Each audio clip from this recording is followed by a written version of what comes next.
Trauma and stress-related disorders and post-traumatic stress disorder.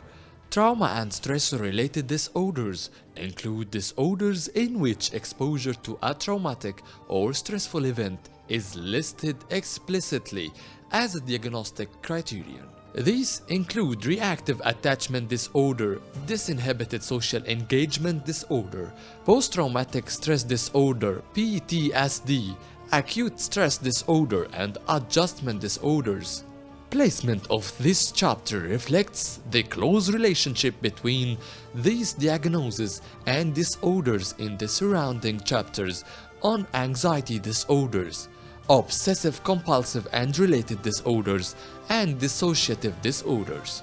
Post-traumatic stress disorder is a mental health condition that's triggered by a terrifying event, either experiencing it or witnessing it. Trauma or post-traumatic stress disorders is some type of anxiety disorders.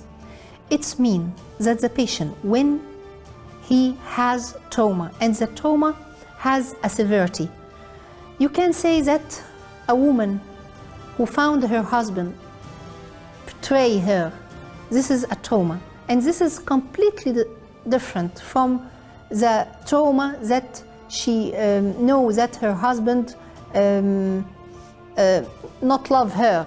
There is a difference between this trauma and this trauma. You can find also another type of trauma, the trauma of death, a specific sudden death. It's completely different than the trauma of betray partners. The trauma of death, it's much more severe and significant on the people or on the person himself. Then the trauma or the post-traumatic stress disorder, it's mean a traumatic situation. After the person had faced this traumatic situation, he started to feel anxious, afraid, and then depressed. This episode may continue with the patient for at least 3 to 6 months. During these 3 or 6 months, he can has depression, angry, derealization. He cannot believe that he lose this person. He will not going to see him anymore. Then he going to feel acceptance or helplessness, and then acceptance. He cannot do anything towards this trauma. PTSD or post-traumatic stress disorder is a condition usually marked by the development of certain symptoms after the exposure of traumatic life event. The person usually reacts to such a traumatic life event in a way of fear and helplessness, actually, that is persistent to cause significant distress and impairment of client's way of living. Such post-traumatic stress disorder usually happens after an exceptional trauma to clients' lives. For example, natural catastrophes, for example, an unexpected actually harm to one of their families, to a beloved one. And such trauma usually is experienced by a lot of symptomatology, which cause usually tremendous impairment to the quality of life of our clients. About the prevalence of post-traumatic stress disorder or trauma and stressor-related disorder, we can find occurring in less than 10% in children. Perhaps we found a different percentage in adolescent and adulthood because it's dependent about the main trauma we can find the patient suffering from. If the patient has, for example, some sort of sexual abuse, this may induce a post-traumatic stress disorder. Or the patient suffering from sudden death to someone very close to him, this may induce a grief disorder, and the grief disorder one of the phases of the grief disorder is the shock or the trauma. And the post-traumatic stress disorder, one of the most important things, as we said before, that there is disturbance in mood may induce depression. If we can focus about the trauma and the related disorder, we can find that there is a severe comorbidity concerning cognitive dysfunction. We can also find a language delay, as we said before, in receptive and expressive ability of language. We can also focus that there is some sort of stereotyping or stereotypes in the patient communication or the patient behaving with people around him. Also, we can find a reactive attachment disorder, as we said before. And another important thing, that there is a clear relationship between the trauma and stressor-related disorder and another depressive and mood swinging disorder.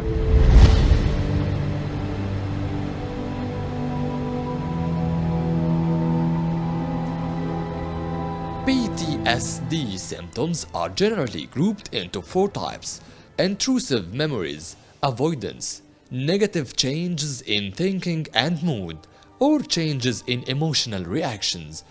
Intrusive memories. Symptoms of intrusive memories may include recurrent, unwanted, distressing memories of the traumatic event, reliving the traumatic event as if it were happening again.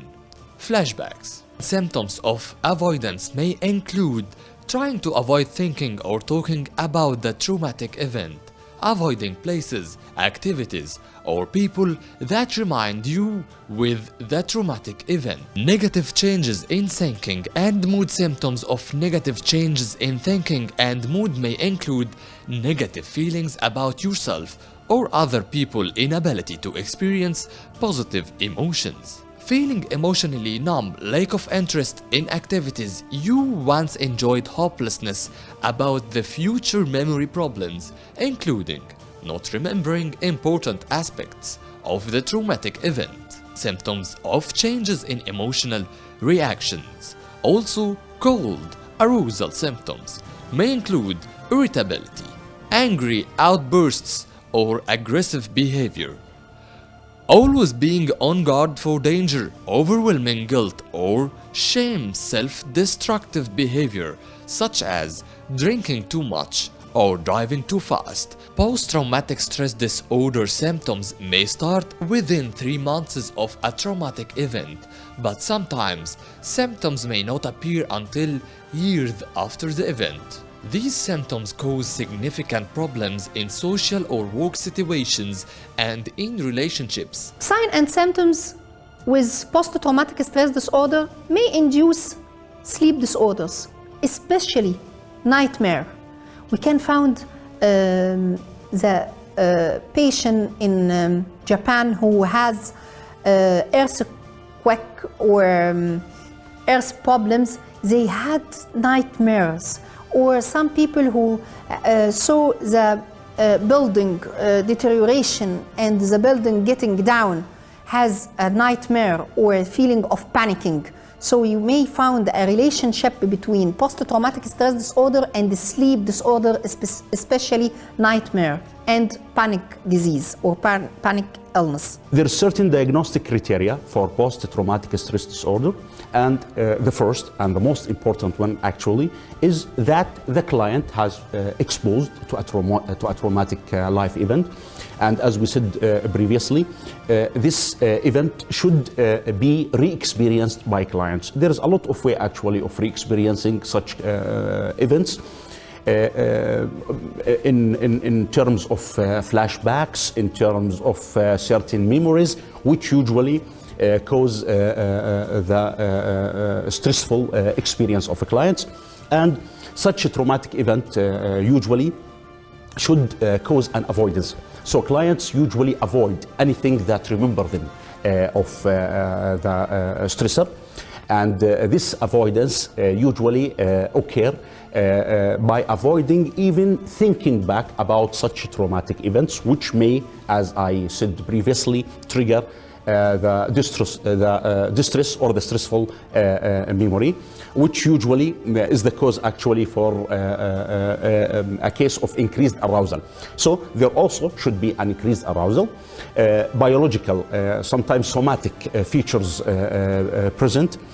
Such somatic features usually correlate with the psychic experience of the stressful event that happened, and such actually events there is a time criterion actually for the definition of that the duration of the disturbance is more than 1 month, and 1 month of stressful experiences is enough actually to come for the clinical evaluation, because as we said it interferes with the quality of life of our clients. We can find that there is minimal social and emotional responsiveness with patients who are suffering from post-traumatic stress disorder. Another important thing that we can find limited positive affect in patients who are suffering from post-traumatic stress disorder or PTSD. Episode of unexplained irritability and mood swinging and depressive episode. We can also find that the child cannot communicate with people around him because he forget how to deal with people around him in a normal way because of the effectiveness of trauma. Another important thing that we can note changes in his behavior and poor control in his emotion. Another important thing that there is impairment in his social communication skills and impairment in his self-esteem also, and impairment in his feeling and dealing with people around him. Another important thing that we can note in patients who are suffering from post-traumatic stress disorder with sleep disturbance, he cannot getting into the normal sleep phases, the deep sleep episodes, the rapid and non-rapid eye movement sleep. Perhaps he also suffering from some sort of insomnia or nightmare.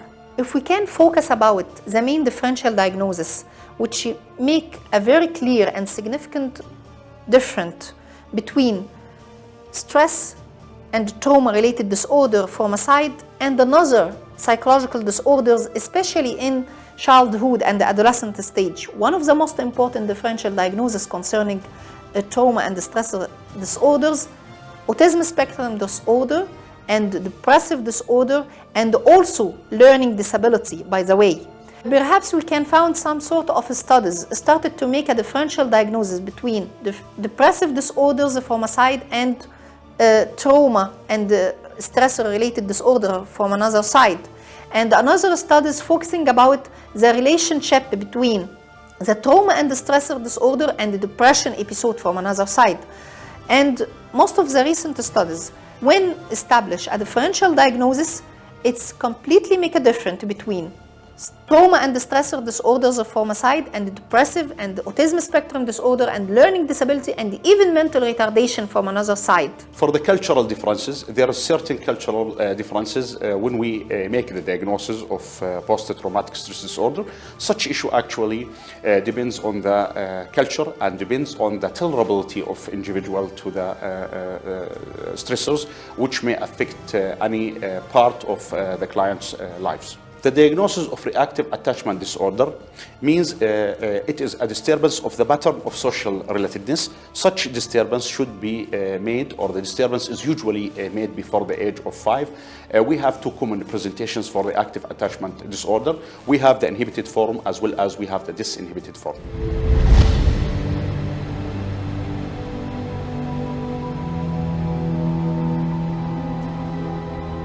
Causes. Although it's not clear exactly why people develop PTSD, a number of possible reasons have been suggested. These are described below. Survival mechanism. One suggestion is that the symptoms of PTSD are the result of an instinctive mechanism intended to help you survive further traumatic experiences.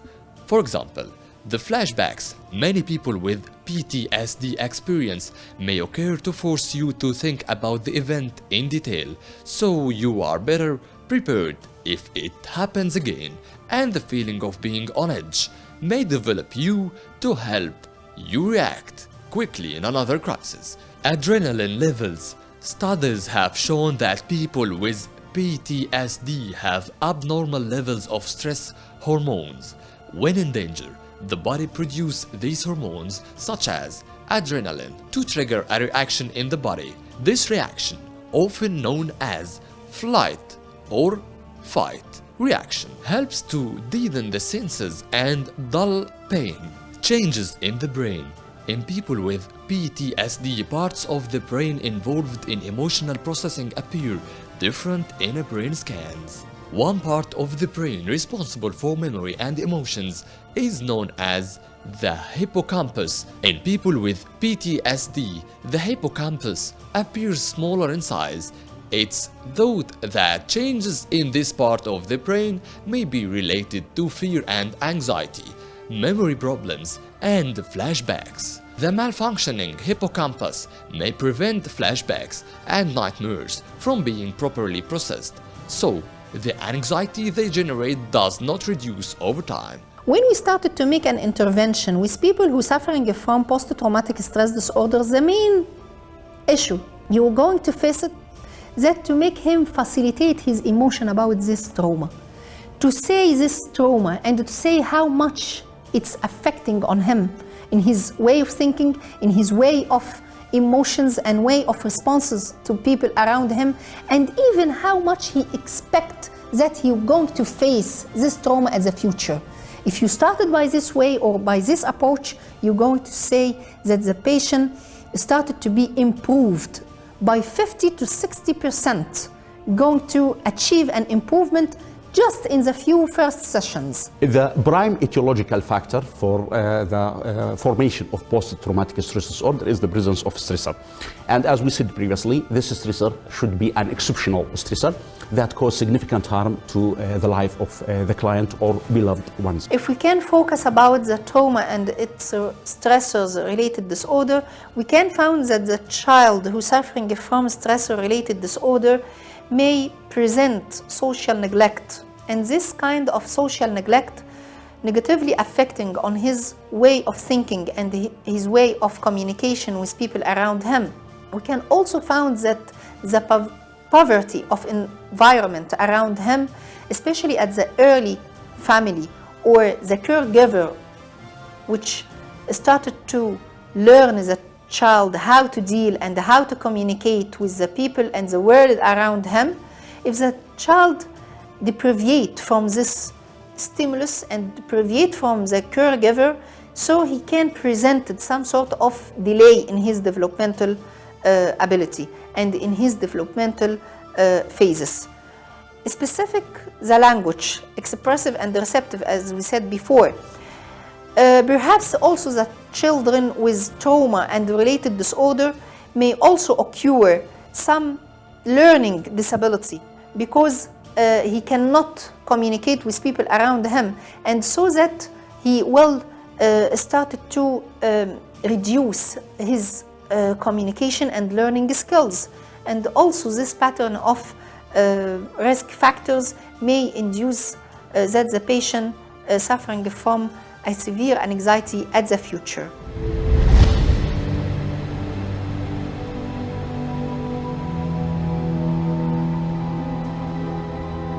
Post-traumatic stress disorder treatment can help you regain a sense of control over your life. The primary treatment is psychotherapy, but often includes medication. Combining these treatments can help improve your symptoms, teach you skills to address your symptoms, help you feel better about yourself, and learn ways to cope if any symptoms arise again. Psychotherapy and medications can also help you if you have developed other problems related to your traumatic experience, such as depression, anxiety, or misuse of alcohol or drugs. You do not have to try to handle the burden of PTSD on your own. Psychotherapy, several types of psychotherapy, also called talk psychotherapy, may be used to treat children and adults with PTSD. Some types of psychotherapy used in PTSD treatment include cognitive therapy. This type of talk therapy helps you recognize the ways of thinking that are keeping you stuck. For example, negative or inaccurate ways of perceiving normal situations. For PTSD, cognitive therapy often is used along with exposure therapy. This behavioral therapy helps you safely face what you find frightening so that you can learn to cope with it effectively. One approach to exposure therapy uses virtual reality programs that allow you to re-enter this setting in which you experienced trauma. Eye movement desensitization and reprocessing (EMDR) combines exposure therapy with a series of guided eye movement that help you process traumatic memories and change how you react to traumatic memories. The treatment of post-traumatic stress disorder actually includes a lot of pharmacological as well as psychological interventions. Of course, the coping mechanisms, for example, the relaxation is an important psychological intervention, as well as the biological way of intervention, which usually includes the selective serotonin reuptake inhibitors. They are safe. The side effects of such medications are tolerable by clients, and usually the relief of symptoms occur very short. Such relief of symptoms is very important for clients and their caregivers. So we should consider the psychological interventions, and we should also consider the biological interventions in cases of post-traumatic stress disorder. The psychological intervention actually include a lot of modalities. It may include the psychotherapeutic, the psychodynamic psychotherapy, which is very important because we have to change certain beliefs for clients. We have also to try to diminish the quality of their suffering. We have also, it's needed always to give them a way of coping with such traumas. The biological interventions actually, as I mentioned previously, cause a rapid relief, but issues should be always considered to be solved psychologically. Now, the trauma and stress-related disorders are of quite importance for the psychiatrist to try to recognize and to help the patient with the management and treatment, because they are very distressing. Let's take, for example, the criteria and the clinical features of post-traumatic stress disorder. Usually the individual with that disorder faces or is confronted with a life-threatening stressor or a trauma. For example, road traffic accident, and not necessarily the patient being involved in it, but maybe perhaps just witnessing it is enough to trigger a traumatic event. So traumas like the road traffic accidents, being in a war, in a combat, or witnessing a murder, for example, are all severe traumas that can trigger a post-traumatic stress disorder. Following that trauma, the individual starts to develop features of extreme anxiety and reimagining and reliving the events in his dreams, or even within his own imagination, and starts to develop this anxiety upon reliving these moments again. Also, in the post-traumatic disorder, there is avoidance of these places or events or any feature that has anything to do with the trauma. So the patient might have difficulty, for example, riding a car if he witnesses a road traffic accident, and hence could not drive to his work or doing his functions properly. And finally, the patient with post-traumatic stress disorder might develop symptoms of anxiety, fear, restlessness, distress, disturbance in mood, feeling easily startled, meaning easily frightened, and this interferes greatly with the functional impairment of the individual. So to diagnose a post-traumatic stress disorder, the psychiatrist should always look for a clear life-threatening traumatic event or trauma, and then symptoms of reliving the event, avoidance, and then symptoms of anxiety. To treat the post-traumatic stress disorder or the reactive attachment disorder, the psychiatrist may seek the aid of certain medications to help ease the patient or even treat the condition completely. One of the commonest medication that are used to treat such disorders are the selective serotonin reuptake inhibitors, which are also known as the antidepressant.